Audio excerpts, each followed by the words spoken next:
Imagine if suddenly alien meteorites started falling from space all over the world in a short time. In the middle of this chaos, a couple is trying to escape from the aliens. This is the plot of the latest sci-fi movie of 2024, A Quiet Place Day 1, which is the prequel installment of the famous science fiction horror series, A Quiet Place. I've already explained the first two parts. After watching this video, you can check them out using the link in the description, or find them in the Alien Creature Recaps playlist on the channel. The story begins on a regular day in New York City. There's a girl named Sam who has been admitted to a nursing home because she was diagnosed with terminal cancer and doesn't have much time left. Sam is staying at the nursing home with her pet cat, Frodo. One day, the nurse decides to take all the patients to a theater show in Manhattan to lift their spirits. Sam, who loves her cat, takes Frodo along with her. She's excited because Ruben, who could be a friend or family member, promised her that after the show, they'd go eat pizza. So everyone boards a bus and heads to the theater. On the way, they notice more fighter jets flying over the city than usual, but nobody thinks much of it and they focus on enjoying the show. Meanwhile, Sam makes friends with a family at the theater. Henry, a member of that family, even buys some chocolates for Sam and Frodo. However, Ruben soon calls Sam back, telling her to sit on the bus with the other patients as the bus is about to leave the city. As they start driving, Sam notices that everyone is looking out the windows with concern. Suddenly, thousands of meteorites are visible all over the city, crashing down from space. One of these meteorites falls dangerously close to Sam's bus, and the shockwave is so intense that it blinds everyone temporarily. In the midst of the chaos, Sam starts moving forward in fear. She hears people screaming, and then something strange happens. Creatures begin pulling people into the dust. Sam realizes that these creatures are actually aliens. They can't see, but they attack anything that makes a sound. Terrified by what she's witnessing, Sam starts running. Suddenly, a car explodes nearby and she loses consciousness. When Sam wakes up, she finds herself back at the theater, with Henry gently touching her face to keep her quiet. She understands that Henry must have carried her back to the theater while she was unconscious. Around them, hundreds of survivors are also hiding, trying to stay safe from the aliens. Everyone in the theater knew that even the smallest sound could attract the aliens, so they stayed completely silent. Ruben, who was with Sam, hugged her and handed her a piece of bread and a bottle of water that he had found while running on the road. Suddenly, they heard a helicopter making an announcement. The message said that aliens had invaded the city and would attack anyone who made noise, so everyone stayed quiet, waiting for help as the government was planning a rescue mission. While listening to the announcement, they realized that the aliens were running towards the helicopter, which was flying above their theater. At that moment, Sam's cat Frodo slipped out of her hands and ran towards the main gate. Sam and Ruben quickly followed Frodo, worried about the sounds of the aliens outside the door. Sam quietly ran to pick up Frodo, who still hadn't made any noise, but just as she reached him, an alien suddenly attacked, coming very close to Sam. She noticed that these aliens didn't have eyes. Sam realized that as long as they stayed quiet, the aliens wouldn't be able to find them, and they could stay safe. Feeling trapped in the city, one of the survivors started panicking and screaming that they wouldn't make it out alive. In the chaos, Henry accidentally killed the man while trying to calm him down. Everyone knew it wasn't Henry's fault, but the situation was tense. As Sam and Ruben were sitting and hoping the military would rescue them, the emergency generator in the theater suddenly started making noise. Ruben quickly ran to shut it off, worried that the sound would attract the aliens. He managed to turn it off, but not before an alien heard the noise. Tragically, the alien attacked and killed Ruben in front of everyone. Sam realized that all her friends might be killed one by one if they stayed. So, early the next morning, she decided to leave the theater alone. Outside, everything was in ruins. Sam gathered some supplies and a flashlight from a broken store and began walking down the destroyed roads. Eventually, she found a park with a waterfall and decided to sit there, knowing the sound of the water would mask any noise she made. While feeding Frodo, she discovered two children hiding under the same waterfall. They were scared, hungry, and had been hiding there since the previous day to avoid the aliens. Another announcement came from the helicopter, saying that scientists had found some weaknesses in the aliens. They couldn't see, and they didn't know how to swim. The army was planning to set up boats by the river outside the city so survivors could escape, as the aliens were afraid of water. The army had also destroyed the bridges the night before, so the aliens couldn't leave the city. To distract the aliens, the army started making noise on the other side of the city, hoping the aliens would follow the sound, giving the survivors a chance to reach the river safely. As the aliens began moving towards the noise, Sam took the two children and started heading towards the river. Along the way, she saw thousands of other people who had been hiding in their homes, quietly making their way to the river as well. However, Sam made a different decision. Knowing she had terminal cancer and wouldn't live much longer, she chose to stay behind in the city, wanting to have one last memory of her father by eating pizza. As she walked through the city, trying to stay quiet, her footsteps and other small sounds started attracting the aliens. Soon the aliens noticed her, and chaos broke out. People around her began running in panic, screaming as the aliens attacked. Frodo, her cat, slipped out of her hands and ran away. As the aliens killed the people around her, Sam quickly hid under under a car. When she got the chance, she stayed hidden while the crowd ran away, but Frodo was left alone, wandering through the chaotic streets. In the meantime, a survivor named Eric sees Sam and quietly follows her. He stays hidden from everyone else, and the two of them start moving away quietly, taking advantage of the rain to cover their noise.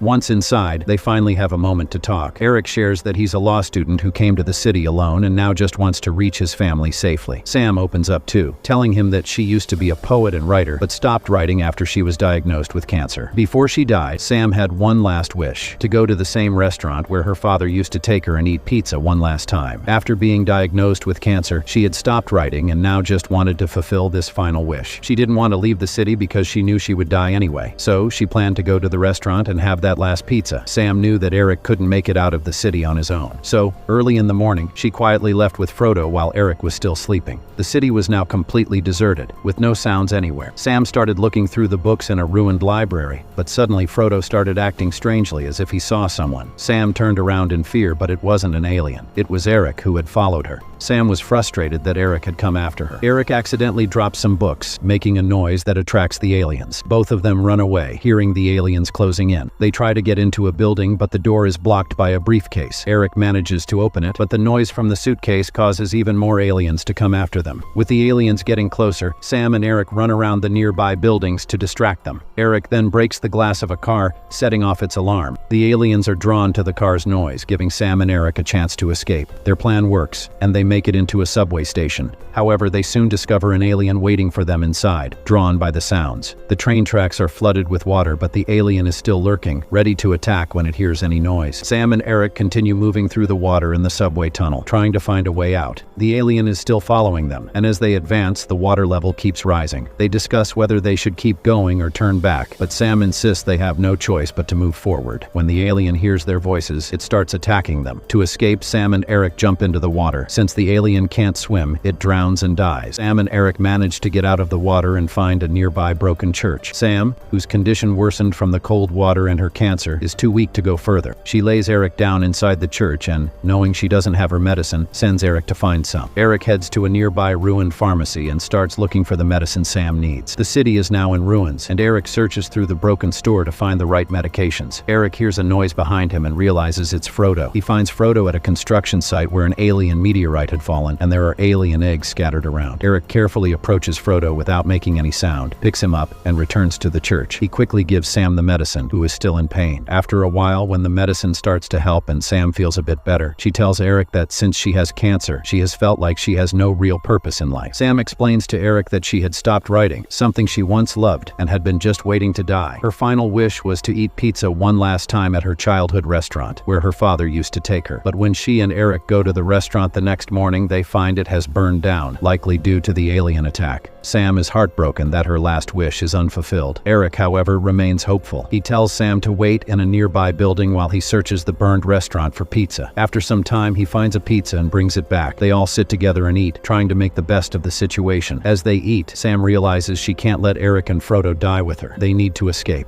They go up to the roof and see a boat taking survivors from the riverbank. Knowing the aliens fear water, Sam decides they should try to reach the riverbank quietly and get on the last boat. They know there are hundreds of aliens already on the riverbank, so they'll have to find a way to get past them. If they can make it to the water, the aliens won't follow them. Since Sam was already dying, she decided to leave Eric and Frodo to fend for themselves, to distract the aliens and make as much noise as possible. Eric starts driving away in a car, drawing the aliens away from the riverbank. As expected, the aliens follow the noise, clearing the area around the river and causing the last rescue boat to notice the survivors on the shore and stop. Sam runs towards the river while Eric and Frodo follow. Some aliens spot Eric and start coming after him. At a critical moment, Eric jumps into the water, knowing the aliens can't follow him. From a distance, Sam watches as Eric swims with Frodo and finally reaches the rescue boat. She sees Henry on the boat with his family. Eric then finds a letter from Sam in his jacket. The letter explains that, having accepted she was dying and with no purpose left, meeting Eric gave her a last hope. Her purpose was to save Eric and Frodo before she died, and she had managed to do just that. Sam felt that she could now die in peace. She looks at an old photo of her family and listens to music as she walks down the empty road. She takes out her headphones to fully enjoy the music, not wanting to die in pain. As the aliens approach, her story comes to an end. If you liked the video, please don't forget to subscribe to the channel for more videos like this.